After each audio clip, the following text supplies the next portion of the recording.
అందరికీ నమస్కారం అండి. తెలుగు భాషామృతం ఛానల్కు అందరికీ స్వాగతం. 10వ తరగతి నూతన తెలుగు పాఠ్యపుస్తకంలోని 4వ పాఠ్యాంశాన్ని చెప్పుకుందాం. పాఠం పేరు ఉపన్యాస కళ.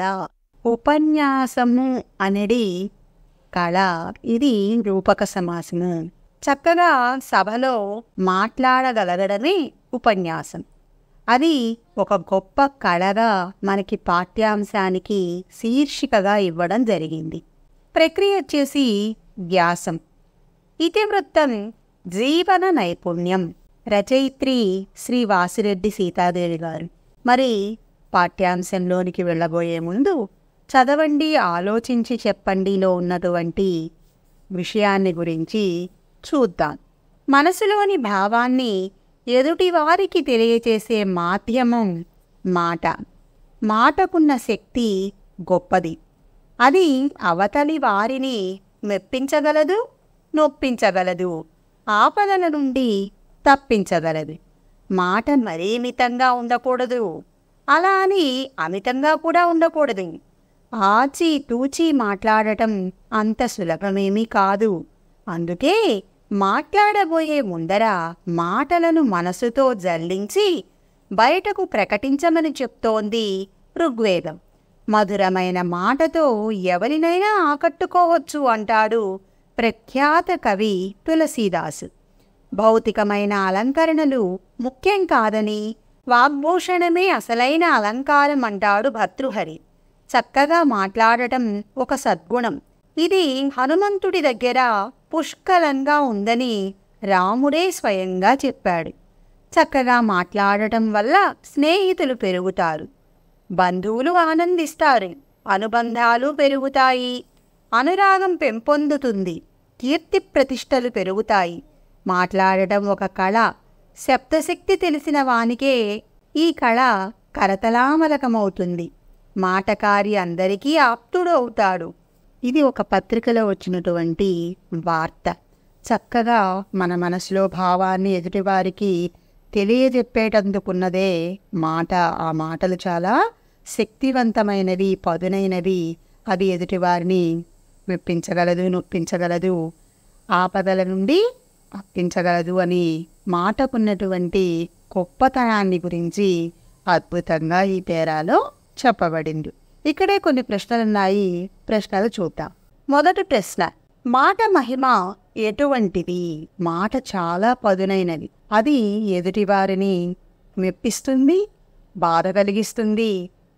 ఎన్నో ఆపదల నుండి కూడా గట్టెక్కించటానికి మాట అనేది ఉపయోగపడుతుంది. రెండవ ప్రశ్న, ఆచితూచి మాట్లాడటం అంటే ఏమిటి? ఆచితూచి మాట్లాడడం అంటే జాగ్రత్తగా మాట్లాడడం, మధురంగా మాట్లాడాలి. కఠినమైన మాటలతో ఎదుటివారి మనస్సు బాధపడకుండా చాలా మృదువుగా చక్కగా మాట్లాడాలి. అదే ఆచితూచి మాట్లాడడం. మూడవ ప్రశ్న, చక్కగా మాట్లాడడం వల్ల కలిగే లాభాలు ఏమిటి? నోరు మంచిదైతే ఊరు మంచిదవుతుంది అని మా పెద్దవాళ్ళు చెప్తూ ఉంటారు. చక్కగా మాట్లాడే వాళ్ళకి మంచి స్నేహితులు పెరుగుతారు, వారి బంధువులు ఎంతో ఆనందిస్తారు, అలాగే అనుబంధాలు, అనురాగాలు పెరుగుతాయి. మనిషికి కీర్తి ప్రతిష్టలు లభిస్తాయి. ఇక పాఠ్యభాగ ఉద్దేశాన్ని చూద్దాం. విద్యార్థులు విద్య ద్వారా తమ వ్యక్తిత్వాన్ని పెంపొందించుకుంటారు. అందులో ఆ వ్యక్తిత్వాన్ని నిర్మించుకునేటటువంటి క్రమంలో మాట అనేది చాలా చాలా చాలా ముఖ్యమైనది. ఈ మాట్లాడడం అనేది ఒక ఎత్తైతే అందులో ఒక భాగమే ఉపన్యాసం చెప్పటం కూడా. సభలో మాట్లాడడం అనేటటువంటి భయాన్ని తొలగించుకొని మంచిగా మాట్లాడేటటువంటి నైపుణ్యాన్ని మెరుగుపరుచుకోవటం చాలా చాలా అవసరం. విద్యార్థులలో ఇతరులతో మాట్లాడేటటువంటి సంభాషణ నైపుణ్యాన్ని ఎలా పెంచుకోవాలి, ఆయా విద్యార్థి దశలోనే చక్కగా మాట్లాడడం అనేది నేర్చుకోవడమే ఈ పాఠ్యభాగం ముఖ్యమైన ఉద్దేశం. మరి రచయిత్రి గురించి తెలుసుకుందామా? రచయిత్రి పేరు వాసిరెడ్డి సీతాదేవి గారు. 15/12/1933లో గుంటూరు జిల్లా చేబ్రోలులో జన్మించారు.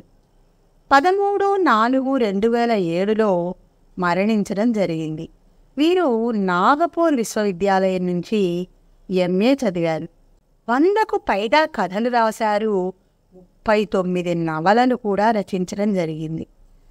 వీరు రాసినటువంటి ముఖ్యమైనటువంటి ఒక నవల మట్టి మనిషి 14 భాషలలోకి అనువాదం చేశారు. అలాగే ఈయన రాసినటువంటి నవలలను దూరదర్శన్లో సీరియల్గా, సినిమాలుగా కూడా రావడం జరిగింది. ఇంకా జవహర్ బాలభవన్ డైరెక్టర్గా పనిచేశారు.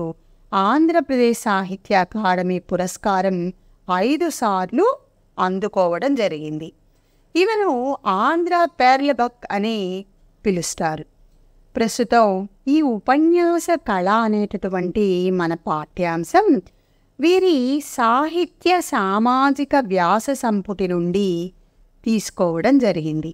మరి ఈ ఉపన్యాస కళ అనేటటువంటి పాఠ్యాంశం యొక్క ప్రక్రియ ఏంటో తెలుసుకుందాం. ఇది వ్యాసం అనేటటువంటి ప్రక్రియకు చెందినటువంటిది. మీరందరూ కూడా మీ పాఠశాలల్లో వ్యాసరచన పోటీలలో పాల్గొనే ఉంటారు. మరి వ్యాసం కూడా తెలుగు సాహిత్యంలో ఒక ప్రక్రియ అని మీకు తెలుసా? ఏదైనా ఒక విషయాన్ని తీసుకుని దాన్ని పూర్వం జరిగిన విషయాలను చర్చిస్తూ విశ్లేషణాత్మకంగా వివరంగా విస్తరించి రాయడమే వ్యాసం. ఇందులో ముఖ్యంగా 3 భాగాలుంటాయి. అవి ఉపోద్ఘాతము, అంటే అసలు మనం దేని గురించి రాస్తున్నామో దాని గురించి చదివేటటువంటి వారికి పరిచయం చేయాలి. అలాగే విషయ విస్తరణ, విషయాన్ని విస్తరిస్తూ వివరంగా విపులంగా రాయాలి. ఇక మనం రాస్తున్నటువంటి వ్యాసాన్ని ముగిస్తూ ముగింపు వాక్యాలు రాయడం అనేది ఆ వ్యాసంలో జరుగుతుంది. ఇవి వ్యాసం యొక్క ముఖ్యమైనటువంటి అంగాలు. ఇందులో ఆ విషయాన్ని బట్టి చారిత్రక, రాజకీయ, సాంస్కృతిక, శాస్త్ర, వైజ్ఞానిక, సాహిత్య, తాత్విక, ఆధ్యాత్మికమైనటువంటి విభాగాలుగా కూడా ఈ వ్యాసాన్ని మనం విభజించుకోవచ్చు. మరి పాఠంలోనికి వెళ్ళిపోదామా? ఆక్స్ఫర్డ్ శబ్దకోశకారుడు అంటే ఆక్స్ఫర్డ్ నిఘంటువుని రచించినటువంటి డేనియల్ వెబ్స్టర్ గొప్ప సూక్తిని చెప్పారు. మాట్లాడే శక్తిని మాత్రం వదిలేసి నా సర్వస్వం దోచుకున్నా నేను విచారించను. నా వాక్కుతో నేను పోగొట్టుకున్నవన్నీ తిరిగి సంపాదించుకోగలను. నా దగ్గర ఏవైతే సంపదలున్నాయో అవన్నీ దోచుకున్నా మాట ఒక్కటి ఉంటే నా మాటతో నేను పోగొట్టుకున్నదంతా తిరిగి సంపాదించుకోగలను అన్నారట. అలాగే ప్రఖ్యాత రచయిత జోసెఫ్ కాన్రాడే ఇలా అన్నారు: నువ్వు నాకు బలమైన శబ్దం ఇవ్వు, నేను ఈ ప్రపంచాన్ని ఊపేస్తాను. ఒక గొప్ప శక్తివంతమైన మాటతో ప్రపంచమంతా కూడా ఊగిపోయేటట్లు చేస్తాను, అంటే ప్రపంచాన్ని కదిలిస్తాను అని జోసెఫ్ కాన్రాడే గారు అన్నారట. పై వాక్యాలు శబ్దశక్తి అంటే మానవుడి వాక్కు ఎంత మహత్తరమైనదో తెలియజేస్తున్నాయి. మనిషికి మాట్లాడేటటువంటి శక్తి ఎంత గొప్పదో చెప్తున్నాయి పైన చెప్పినటువంటి 2 వాక్యాలు. ఈ వాక్యే మానవుణ్ణి ఇతర ప్రాణుల నుండి వేరు చేసి సృష్టిలో మహోత్కృష్ట స్థానాన్ని ప్రసాదించింది. మహా ప్లస్ ఉత్కృష్ట స్థానం, గొప్ప మహోన్నతమైనటువంటి స్థానాన్ని కేవలం జంతుజాలం నుంచి మానవుణ్ణి వేరు చేసి మానవుడి యొక్క గొప్పతనాన్ని తెలిపింది ఈ వాక్కు. ఈ వాక్కు సూత్రాన్ని పట్టుకుని మనీషి అయి రాతియుగం నుంచి ఈనాటి అణుయుగంలోకి ప్రవేశించాడు. కేవలం మాట వల్లే మనీషి అయ్యి, అంటే మనిషి అంటే మామూలు మానవుడు, మనీషి అంటే గొప్ప మనిషి, గొప్పవాడు, పండితుడు ప్రాజ్ఞుడు అయినటువంటి మనిషిగా మారాడట ఈ మాట వల్ల. అలాగే అనాది కాలం నుండి రాతి యుగంలో ఏమీ తెలియని దశ నుండి నేడు టెక్నాలజీతో ఎదిగినటువంటి అణుయుగంలోకి రావడానికి కారణం కూడా మానవుని యొక్క మాట అంటున్నారు రచయిత్రి. వ్రాయడం నేర్చిన ప్రతి వ్యక్తి రచయిత కాలేనట్టుగానే మాట్లాడడం నేర్చిన ప్రతి వ్యక్తి వక్త కాలేడు అంటారు. రాయటం వచ్చిన ప్రతి వ్యక్తి రచనలు చేయటం, కవిత్వం రాయటం కుదురుతుందా? అలాగే అందరం మాట్లాడుతున్నాం, కానీ అందరం గొప్ప వక్తలుగా అంటే ఉపన్యాసకులుగా మారగలమా? ఇది పుట్టుకతో వచ్చే కళ ఎలా అవుతుంది? ఏది కూడా మనం జన్మించడంతోనే అది ప్రాప్తించదు మనకి. కృషి, సాధన, పట్టుదల ఉంటే ఎవరైనా వక్తలు కాగలరు. కష్టపడేటటువంటి తత్వం, సాధన చేయగలిగినటువంటి గొప్ప పట్టుదల ఉంటే ఎవరైనా సరే చక్కటి ఉపన్యాసకులు కాగలరు అంటున్నారు రచయిత్రి. అయితే వాళ్ళందరూ మహావక్తలు కాలేరు, చాలా గొప్ప ఉపన్యాసకులు మాత్రం కాలేరట. ఏ రంగంలోనైనా జగత్ప్రసిద్ధులు కొందరు ఉంటారు. ప్రపంచంలోనే పేరు ప్రఖ్యాతలు పొందినటువంటి వారు ప్రతి రంగంలో కొందరు ఉంటారు. వారిలో ఆ ప్రతిభ అమోఘం, వారిలో ఉన్నటువంటి ఆ ప్రతిభ అనేది చాలా గొప్పది. అయితే కృషి చేసి ప్రశంసలను అందుకున్న అబ్రహాం లింకన్, రూజ్వెల్ట్, చర్చిల్ మొదలైన వారు ఎంతో కృషి చేసి ఎన్నో అడ్డంకులను ఎదుర్కొంటూ మహావక్తలుగా తమను తామే తీర్చిదిద్దుకున్నారు. ఎంతో కృషి చేశారు. ఆ కృషితో గొప్ప కీర్తి ప్రశంసలు అందుకున్నారట అబ్రహాం లింకన్, రూజ్వెల్ట్, చర్చిల్. అయితే వీరు మరింత కృషితో ఎదురొచ్చినటువంటి అడ్డంకులను, ఆటుపోట్లను తట్టుకొని అందరి చేత గొప్ప వక్తలుగా మెచ్చుకోవడానికి తమను తామే తీర్చిదిద్దుకునే విధంగా కృషి చేశారట వీరందరూ. వీరంతా కూడా వేదికలు ఎక్కిన మొదటి రోజుల్లో మాట్లాడడానికి ఇబ్బంది పడిన వారే. ప్రతి ఒక్కరిలో కూడా ఆ భయం అనేది తప్పకుండా ఉంటుంది. ఇంతటి గొప్పవారికి కూడా ఒకానొక సమయంలో మొదటిసారి సభాకంపం అనేది ఎదుర్కొన్న వారేనట. ప్రేక్షకుల అపహాస్యానికి గురి అయిన వాళ్లే. అందువల్ల కొందరే వక్తలు కాగలరు అనే భావంతో అసలు ప్రయత్నమే చెయ్యని వారు, 1-2 ప్రయత్నాలలో మనసు బాధ చెంది ఆ ప్రయత్నం విరమించుకున్నవారు పొరపాటు చేశారనే భావించాలి. ఇంతటి వారు కూడా సభాకంపం పొందినటువంటి వారైనప్పటికీ కూడా ప్రేక్షకుల ఎగతాళిని తట్టుకొని నిలబడి గొప్పవాళ్లుగా మారడం జరిగింది. ఇదంతా కూడా ఊహించి ఎందుకు ఇది నేను చేయలేను అని బాధపడి అసలు ప్రయత్నం కూడా చేయనటువంటి వారు కానీ, 1-2 సార్లు ప్రయత్నించి ప్రేక్షకుల యొక్క ఎగతాళికి గురయ్యి మనసు బాధ చెంది మానుకున్నటువంటి వారు కానీ ఆ ప్రయత్నం విరమించుకోవడం అనేది వారు చేసినటువంటి గొప్ప పొరపాటే అని రచయిత్రి అంటున్నారు.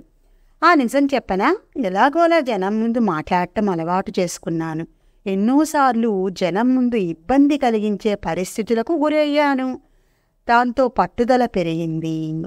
ఒక విషయం చెప్తున్నాను, ఒక నిజం మీ అందరికీ తెలియజేస్తున్నాను అంటూ జనం ముందు ఎలా మాట్లాడాలి అనేది అలవాటు చేసుకున్నారట.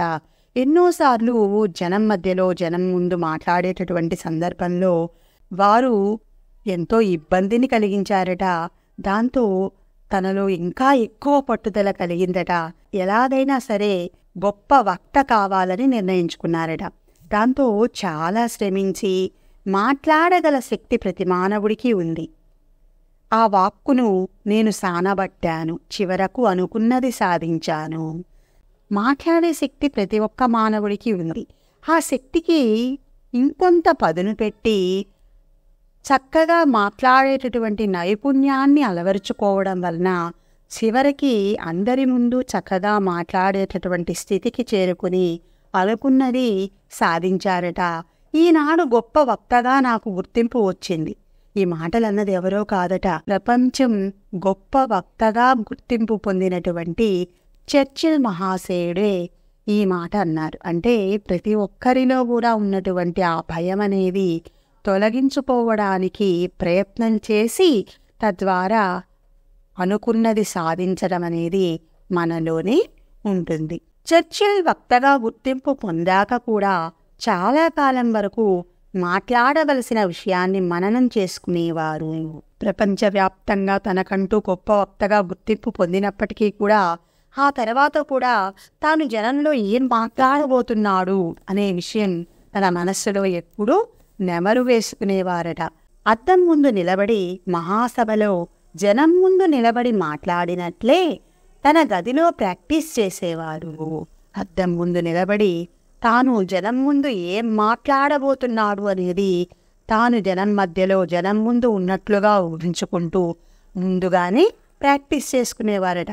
కనుక ఏ పుట్టలో ఏముందో, కాబట్టి పుట్టలో పామే ఉందో ఇంకేమైనా ఉన్నాయో, అలాగే ఏ బుర్రలో ఏ ప్రతిభ మరుగున పడి ఉందో, కాబట్టి ఏ బుర్రలో ఎటువంటి గొప్ప ప్రతిభ అనేది దాగి ఉందో, అందుకే ప్రజాహిత కార్యక్షేత్రంలో పాల్గొనే ప్రతివారు ఉత్తమ వక్త కావడానికి కృషి చెయ్యాలి. కాబట్టి ప్రజల ముందు ప్రజలకు హితం చేయడం కోసం ప్రజల మధ్యలోకి వెళ్ళేటటువంటి ప్రతి ఒక్కరూ కూడా చక్కగా మాట్లాడడం కోసం ప్రయత్నం చేయాలి అని చెప్తున్నారు రచయితే. కొందరికి కొద్ది శ్రమతోనే విలక్షణమైన వాగ్విధానం అప్పుతుంది. కొంతమంది కొంచెం కృషి చేస్తేనే వారికి గొప్ప వాక్చాతుర్యం అనేది లభిస్తుంది. వారే మహావక్తలు అవుతారు, వారే గొప్ప ఉపన్యాసకులుగా మారతారు. కృషి చేసిన ప్రతి వక్త ఉపన్యాసమిచ్చే ధోరణిని సాధించవచ్చును. ప్రజాహిత రంగంలో విజయం సాధించాలన్నా, ఆ రంగంలో ఉన్నతోన్నత శిఖరాలను అందుకోవాలన్నా వక్త అయి ఉండాలి. గొప్ప విజయాలు పొందాలన్నా కూడా, ఆ రంగంలో గొప్ప స్థాయికి వెళ్ళాలన్నా మంచి చక్కని ఉపన్యాసకుడై ఉండాలి అని చెప్తున్నారు రచయిత్రి. అనుకరించటం అంటే వేరే వారిలాగా మనం మాట్లాడుతూ ప్రవర్తించటం. కొందరు మంచి వక్త కావాలనే ఉబలాటంతో గొప్ప వక్తల్ని అనుకరిస్తారు. చాలా గొప్ప ఉపన్యాసకుడు కావాలి అనేటటువంటి ఉద్దేశంతో గొప్ప గొప్ప వారిని అనుకరించి వారిలాగా మాట్లాడడానికి ప్రయత్నం చేస్తూ ఉంటారట. అందువల్ల ప్రయోజనం ఏమైనా ఉంటుందా? అతడు గొంతెత్తగానే ఎవరిని అనుకరిస్తున్నాడో ప్రేక్షకులకు తెలిసిపోతుంది.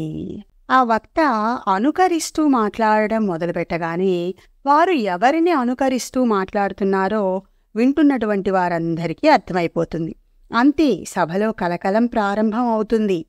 సభలో అంతా కూడా వారిలో వారు మాట్లాడుకుంటూ ఉంటారు. చౌకవారు అనుకరణలని నవ్వుకుంటారు. వేరే వారిని అనుకరిస్తూ మాట్లాడితే మాట్లాడుతున్నటువంటి వక్తలను ఎగతాళి చేస్తూ నవ్వుకుంటారు.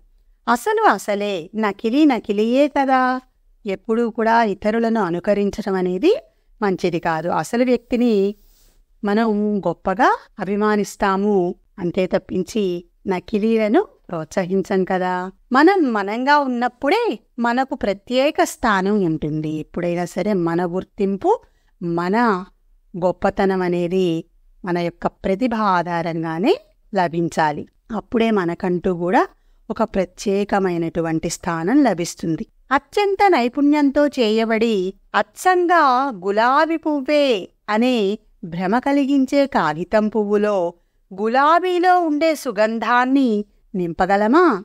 అందుకే అనుకరణ మంచిది కాదు. కాబట్టి కాగితంతో ఒక చక్కటి గులాబీ పువ్వును మనం తయారు చేసినప్పటికీ కూడా నిజమైన గులాబీలో ఉండేటటువంటి ఆ సౌకుమార్యాన్ని, పరిమళాన్ని మనం ఎప్పటికీ కూడా ఈ కాగితం పువ్వులో తీసుకొని రాలేం. అందుకే ఇతరులను అనుకరించడం అనేది ఎప్పుడూ కూడా మంచిది కాదు అని చెప్తున్నారు రచయిత్రి. ఇక్కడే ఆలోచించండి చెప్పండిలో కొన్ని ప్రశ్నలు ఇవ్వబడ్డాయి. వాటిని చూద్దాం.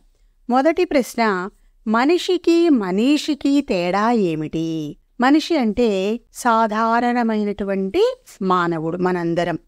కానీ మనీషి అంటే ప్రాజ్ఞుడు, బుద్ధివంతుడు, పండితుడైనటువంటి గొప్పవాడు గొప్ప మనిషి. అంటే సుఖాలకు పొంగిపోకుండా, కష్టాలకు కుంగిపోకుండా స్థితప్రజ్ఞుడిలాగా ప్రవర్తించేటటువంటి వాడు అని అర్థం. రెండవ ప్రశ్న, వాక్కును సానబెట్టడం అంటే ఏమిటి? సానబెట్టడం అంటే, సానబెట్టడానికి ఒక రాయి ఉంటుంది, ఆ రాయి మీద కత్తిని పదును పెట్టడానికి ఉపయోగిస్తూ ఉంటారు. మరి మాటను సానబెట్టడం అంటే మనం మాట్లాడదలిసినటువంటి మాటలను 1-2 సార్లు మనసులోనే వల్లెవేయటం అన్నమాట. అప్పుడే మనం ఏమనుకున్నాము అనేది స్పష్టంగా బయటకు మాట్లాడగలుగుతాము. జనానికి కూడా అది వినటానికి ఇంపుగా అనిపిస్తుంది. దానినే వాక్కును పదును పెట్టడం అంటారు. మూడవ ప్రశ్న, చర్చిల్కు గొప్ప వక్తగా గుర్తింపు ఎలా వచ్చింది? చర్చిల్ జనం ముందు మాట్లాడటం అలవాటు చేసుకున్నాడు.